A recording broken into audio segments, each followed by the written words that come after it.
Hello. But I smiled anyway. The kind of smile you put on like armor.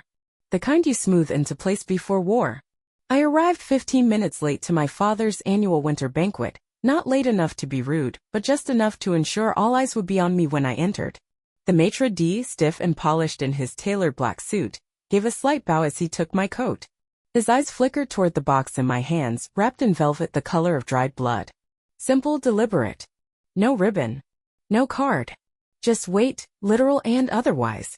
The dining room buzzed with that uniquely suffocating energy that always fills a room full of people who pretend to love each other.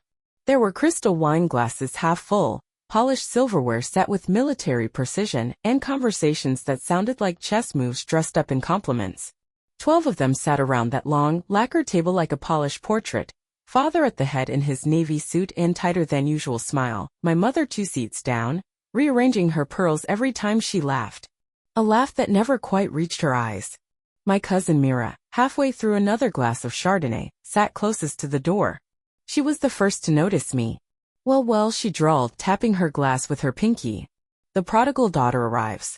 Her voice cut across the room like a butter knife that didn't quite get the job done. Everyone looked up. Forks paused mid-bite. Wine glasses lowered with the choreographed ease of synchronized swimmers. For a moment, the room held its breath like it wasn't sure whether to clap or flinch. I walked in slowly, the velvet box cradled in both hands like something sacred.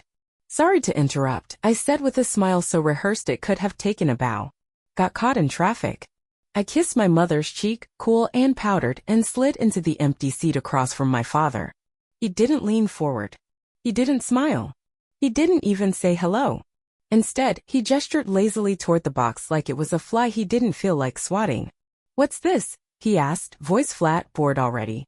I placed it in front of him gently. "It's for you," I said. "A gift." I watched as his hands, those same hands that once braided my hair when I was sick and crying at age 8, untied the corners of the velvet and pulled the lid from the box. Silence. That's what I remember first. Not awe. Not gratitude. Just silence. And then a slow rough laugh that peeled from his throat like something sour he'd been holding back for years. "You've got to be kidding me," he said, lifting the watch by its aged leather strap like it was a dead bird he'd found on the porch. "You bought this?" "What, from a pawn shop?" "No," I replied evenly. "From an estate auction. It's grandfather's. From when he retired." I tracked it down. His face twisted, not quite a smirk, not quite a sneer. He tossed the watch across the table like it weighed nothing at all. It landed with a soft clink against someone's dessert spoon and skidded to a stop beside Myra's bread plate. My breath caught. Not in my throat, but deeper, somewhere behind my ribs where years of careful distance had built a wall so thick I'd almost convinced myself nothing could get through. "Must be fake," Mira muttered, picking it up and turning it over like she was examining a bug pinned to a board. Another cousin, Lucas, the one with the trust fund and the mouth that always opened just a second too late, snorted. 35 grand, he said. "You should have bought yourself a life instead." There it was. The opening of the floodgates. Laughter, casual and cruel, rippled down the table like spilled wine. Someone muttered something about therapy. Someone else made a joke about daddy issues. And in between it all, my father just sipped his wine and didn't look at me once. My mother adjusted her napkin and studied the chandelier. But I didn't cry. I didn't argue. I didn't even flinch. I smiled. I reached for my own wine glass, lifted it to my lips and sipped slowly like I had all the time in the world. And as the taste of dry Pinot Noir filled my mouth, I mentally noted who laughed first. And who laughed loudest. And who looked away too late. Because the gift wasn't just a gesture of reconciliation, it was a test. And they all failed. The thing no one in this family ever realized was that I never stopped paying attention. Not even when I was 17 and overheard my uncle telling my father that I was too sensitive to make it in this world. Not even when I was 22 and my graduation from Yale was overshadowed by Myra's engagement party. Not even last year when I flew out to help after my mother's hip surgery and was told they'd already hired someone more reliable. I remembered it all. My father leaned back in his chair now, swirling his wine like a villain in some B-list period drama, as if nothing significant had just occurred. "Why now?" he asked, finally glancing at me, the watch still sitting on the white linen like a failed offering. "Why bring this now after all this time?" I looked at him for a long moment, the same way a surgeon might study a tumor before cutting it out. Because it's never too late, I said calmly. Until it is. And then I smiled again, slow and deliberate, before turning to Mira. Do be careful with that, by the way, I said sweetly. The original mechanism is still intact, and the clasp is delicate. Like family pride. Easy to ruin. Her face twitched. She didn't laugh this time. As dessert arrived, some pretentious take on creme brulee with pomegranate seeds and gold flakes, I sat in silence, tracing my fingertip along the edge of my plate. I wasn't angry. I wasn't surprised. I was awake. Fully awake in a way I hadn't been since the day I left this family's summer home at 19 with 2 suitcases and a scholarship to the East Coast. They'd spent years teaching me that love was conditional, that loyalty was currency, that attention was something to be earned by being useful, beautiful, agreeable. But that watch, that timepiece, had once been the symbol of a legacy. And I had tried to return it. I had tried, one last time, to say, I see where I come from. I honor it. I remember. And now I would not forget. Not the faces. Not the snide remarks. Not the way my mother's eyes flicked to the waiter instead of to me. I would remember. And when the time came, because the time always comes, I would respond not with tears, but with precision. A surgeon's hand, a strategist's patience, a daughter's quiet wrath. I finished my wine and stood, excusing myself with a smile that could cut glass. I have a flight early tomorrow, I said. But please enjoy the watch. It has a story. Now so do you. No one followed me out. Not even my mother. Especially not my father. And that was fine. Because I wasn't leaving empty-handed. I was leaving with clarity. And sometimes clarity is the sharpest gift of all. It's strange how silence, once it stops being a punishment, becomes a kind of power, sharp, wide, and intoxicating in the way wind smells just before a storm. When I left that dinner, that meticulously planned farce of a family gathering with the heirloom watch lying abandoned next to Myra's untouched tiramisu, I didn't cry in the umber. I didn't even take one final look back at the restaurant as the city swallowed it up behind me. I just sat there with my phone on silent in my coat pocket, my heels off beside me, and my heart calm for the first time in what felt like an entire generation of inherited dysfunction. When I got home, my real home, not the family estate lined with antique wallpaper and empty portraits, I dropped the velvet box on the marble entry table without bothering to check if it was still empty. I didn't need the watch anymore. I had given it away with intention. It had served its purpose not as a gift but as a scalpel. And that incision was already starting to bleed. I poured myself a glass of wine, the good kind from the cellar beneath my kitchen, and opened my laptop, the screen blinking to life with a dozen unread emails, all from people who wanted something from me but hadn't yet learned the rules. I didn't respond to any of them. Not that night. That night, I lit a fire, curled up in the armchair facing the window, and stared out at the city I now owned piece by quiet piece. They didn't know that I'd already built something. Not a company, not exactly. A structure. A system. An empire. And it was growing every single day. In the months that followed, I didn't hear from anyone. Not my father. Not my mother. Not Mira with her glinting voice and empty eyes. Not Lucas or Aunt Celeste or anyone else who had laughed that night. They kept their distance, maybe assuming the silence was a bruise I was nursing. Maybe they thought I'd gone off to sulk in some dramatic self-imposed exile, licking wounds they believed they'd inflicted deeply enough to break me. What they didn't understand, what they had never once bothered to understand, was that I wasn't hiding. I was building. My consulting firm, once a risky pivot I'd launched from my second bedroom with little more than a vision and a Rolodex of people who owed me favors, began to flourish. Word spread fast when you saved 2 multi-million-dollar companies from bankruptcy using the same skill set my father once told me was just good for chasing jobs, not creating anything real. I found myself turning down more work than I accepted. I hired a team. Then another. I bought out a failing tech startup, rebranded it, and resold it 6 months later for 10 times the investment. And that was just the beginning. Rental properties came next, slowly, methodically. I didn't just buy them, I learned them. I walked each one, asked the tenants about drafty windows, creaky steps, and broken locks. I partnered with an architect I trusted and redesigned old townhouses into split-level havens, targeting exactly the kind of working professionals no one in my family would have given a second glance. And it worked. Dividends began rolling in. A rhythm developed. I was no longer just surviving, I was orchestrating. Still, I said nothing. I didn't post about it. I didn't send out holiday newsletters. I didn't show up at Myra's housewarming party even when the invitation arrived 2 days after the event had already passed. I didn't correct the family rumors that I'd moved somewhere remote to work on myself. Let them believe it. Let them believe I was nursing a fragile little heart in the woods somewhere, healing with yoga and journaling prompts. It made what came next even more poetic. The cracks began slowly, and they started with Lucas. Apparently, the boutique creative agency he inherited from his late mentor had been funneling money into unsustainable marketing campaigns and unpaid influencer deals. One of his junior partners quit and went public with internal financial documents. The agency collapsed in less than 3 months. He tried to salvage it with his savings. By savings, of course, I mean his parents' money, but the debts were too deep. He sold the car first, then the condo, then the summer share in Montauk. I saw the listing by accident one evening while researching a property 2 blocks away. I didn't buy it. I didn't need to.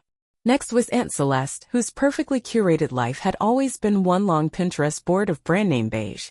She'd been hosting luncheons and art auctions for years, but when the hospital bills started stacking up after her 3rd round of treatment, the whispers started too. Something about the insurance lapsing. Something about the house being leveraged for equity. Something about a GoFundMe that never reached half its goal. I donated anonymously. Just enough to appear kind, but not enough to save her. A gesture. Nothing more. Then, like a final act in a play that had been dragging too long, the family home, the estate with its peacocks and its secrets and its walls full of disapproval, was listed as pre-foreclosure on a public real estate registry. I stared at the screen for a long time, fingers hovering over the trackpad, half tempted to make an offer just for the poetry of it. But no. I had learned restraint. And besides, some things are best left to rot where they grew. And still I said nothing. Not until the text came. Can we talk? Your uncle mentioned you've done well. No hello. No apology. Not even a real question, just that flat, transactional tone that always followed him like a shadow. I stared at the message so long my screen dimmed. I turned it off without responding. The next morning another one appeared. I'm in town next week. Lunch. As if years of absence, rejection, and thinly veiled cruelty could be sanded down with sandwiches and a white tablecloth. I didn't reply to that one either. Instead, I scrolled through the saved voicemails on my phone, the ones I never listened to when they came in. Mira once. Aunt Celeste twice. Even Lucas, of all people. All of them soft-voiced and vague, using language that tried not to sound like begging but couldn't quite hide the hunger underneath. Hey, I heard you're doing something impressive. That's great. Really? Would love to catch up. Just wondering if you ever thought about maybe investing in a family project, something we could all benefit from. Dad's been struggling. We're thinking of selling the house but could use some help making it look presentable. You've got that design eye, right? They didn't even pretend to care. They just assumed I still might. That week, I scheduled 2 interviews for potential junior consultants, finalized the acquisition of a small chain of rental cabins upstate, and had dinner with my real family, people who had walked beside me when my bank account barely covered groceries. Not just when my calendar was full of meetings with venture capitalists and private equity firms. People who never laughed when I fell and never expected me to clean up their messes just because I could. And yet, I didn't block the number. I let the messages come. Because silence, when chosen, is not the absence of love. It's the presence of strategy.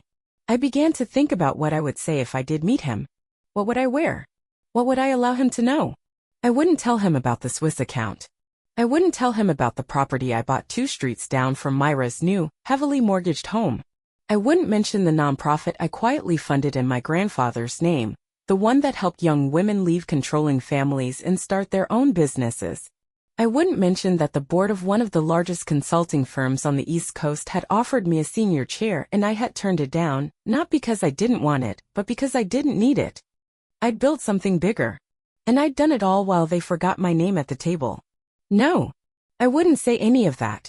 If I did meet him, if I let him sit across from me in some overpriced restaurant where he could pretend to be apologetic while really just strategizing how to ask me for money, I would do the same thing I did that night with the watch. I would smile. I would sip my wine. And I would make a new list. Not of people who laughed first, but of people who would never get the chance to again. There are days when the past feels like nothing more than a dream I never had the luxury to finish. Then there are days when it arrives not in memories or metaphors, but with the sharp precision of leather soles on marble and the sound of hesitant knuckles tapping at your front door. That morning was one of those days.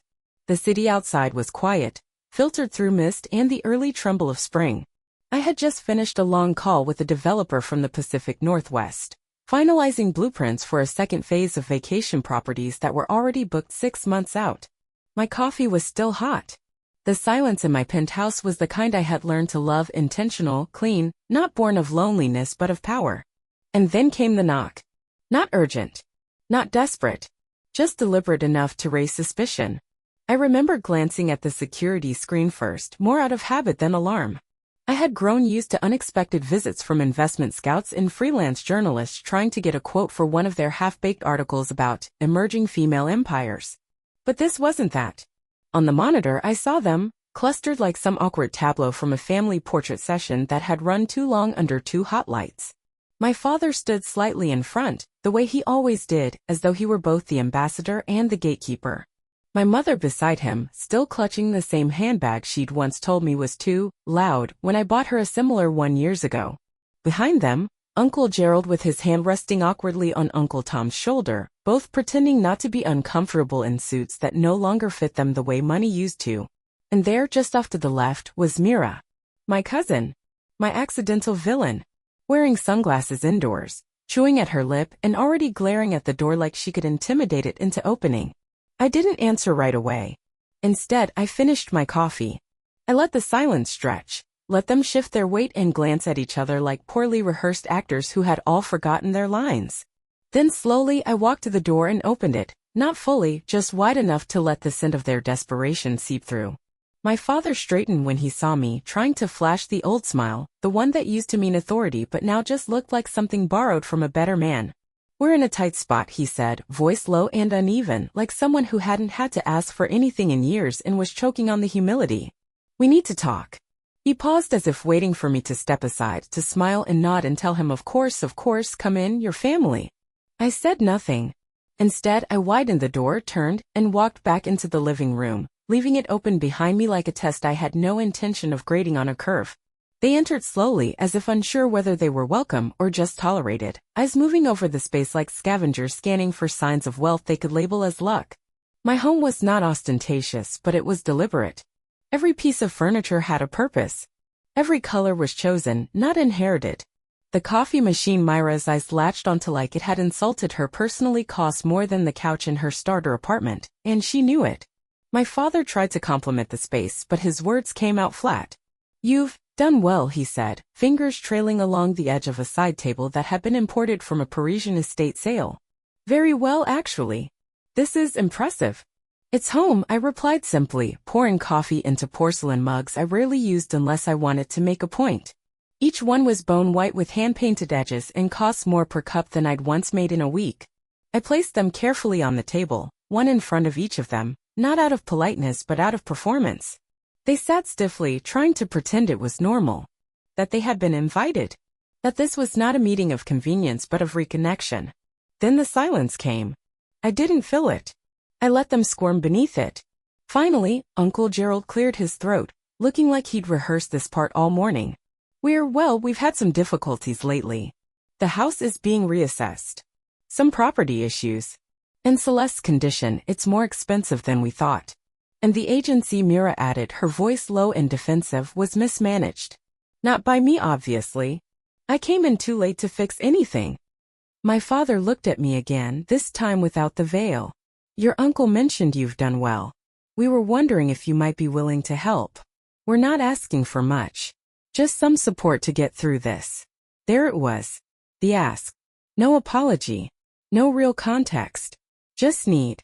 I smiled, but it didn't reach my eyes. It wasn't meant to. "The funny thing about the past," I said, lifting my own cup and taking a slow sip, "is that it collects interest. Not in person." It had been almost 9 months since the visit, the one where they all showed up together, brittle with desperation and arrogance dressed as entitlement, when the letter arrived. I didn't recognize the handwriting at first. It was blocky, uneven. The kind of writing that came from hands no longer accustomed to strength. There was no return address. Just my name. Clean. careful, centered on the envelope like it was supposed to mean something. I opened it slowly, not with fear but with something quieter. A curiosity.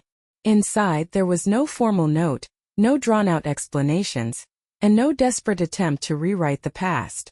Just a single object wrapped in tissue and a yellow post-it note pressed gently against it. The watch. My grandfather's watch. The one I had purchased for $35,000 and handed across a white linen table in the presence of people who never believed I deserved to be there. The same watch that had been tossed across silverware, mocked by Mira, ignored by my mother, and forgotten like a coupon for something they never wanted. It was here now, quiet, intact, polished, still ticking. And on the note, my father had written the kind of sentence that only arrives after a lifetime of not speaking enough. I was wrong. You weren't buying love. You were reminding me of it. There was no signature. But he didn't need one. I sat on the edge of my reading chair, the fire behind me soft and warm, and held the watch in my hands without tears. I wasn't mourning. Not for him. Not in the traditional sense. I wasn't weeping for what he had been or hadn't been, or might have been if the world had twisted differently. What I felt instead was something colder and sharper but not cruel. A kind of acknowledgement that I had always known would come too late. My father was dead. And for the first time in my life I didn't have to wonder what he thought of me anymore. The war between us was over, not because peace had been declared, but because one soldier had laid down his armor and vanished. And the other, that's me, had already stopped fighting long ago. I didn't call my mother. I didn't check for an obituary. I didn't go to the service if there was one. Whatever performance they'd chosen for his farewell, I knew my presence would have been a disruption they didn't earn. Let them eulogize him the way they remembered. I had no interest in correcting anyone's mythology. But I kept the watch. Not because it was his. Not because it was worth anything. Not even because it was an heirloom from a man I barely knew. I kept it because of who I had become between the moment I gave it away and the moment it came back. I kept it to remind myself that the girl they tried to break had not only survived, but had built an empire from the very silence they once used to exile her. Sometimes I wear it. Not often. Just on days when I need to remember that elegance isn't in what we wear, but in how we withstand the things that were meant to undo us. I wear it when I sign closing papers. When I walk into boardrooms and someone twice my age and half my competence asks who I'm there to take notes for. I wear it when I walk alone into dinners where my name is on the marquee, not the invitation list. I wear it when I see young women in elevators gripping their resumes like shields, unsure if they belong. And when I speak to them, because I always do, I never mention my father. I never tell them about the watch. I just tell them this. Never mistake being ignored for being invisible. Some people see you and simply pretend they don't because they fear what you might become if you ever stopped asking for permission. I built my life without them. And I live it beautifully. I spend summers in Greece, watching the sun slip into the sea like a secret. I speak at conferences when I choose to, not because I need the exposure, but because I believe in passing the microphone. I spend weekends designing gardens for low-income housing units I invest in, not because it raises property value, but because beauty should never be a privilege. I host dinners at my home, not with people who expect a place, but with those who know how to earn one through integrity, kindness, and laughter that doesn't bite. Sometimes I catch myself staring at the door when it's quiet, remembering the way they all stood there that day, unsure of how to enter a place they didn't help build. And I wonder if they ever talk about it now. If Mira ever thinks about that afternoon.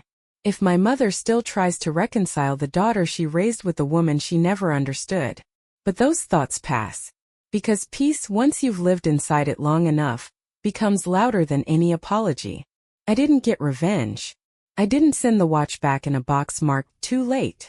I didn't freeze their accounts or publish a memoir or quietly ruin their reputations with whispers in the right ears. I simply lived well. Better than they ever imagined I could. And I made sure that every choice I made reflected not the pain they caused, but the woman I chose to become in its aftermath.